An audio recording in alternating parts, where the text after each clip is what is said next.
With the latest firmware upgrade, the MI3288 Earth Insulation Tester has become even more versatile. It can now do much more.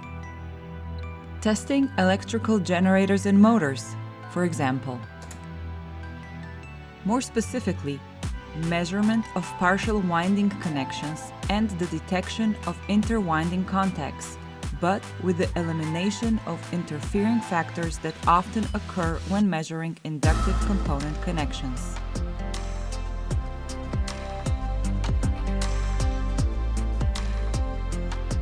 Using the 4-wire Kelvin microohm measurement procedure with an electrically isolated stabilized current source in combination with an independent synchronized voltmeter for measuring partial voltage drops for accurate evaluation of measured values.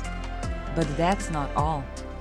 The MI3288 offers fast and easy saving of result data in an innovative memory structure which offers comprehensive traceability and easy data sharing over several communication channels. Small package, many uses. The MI3288.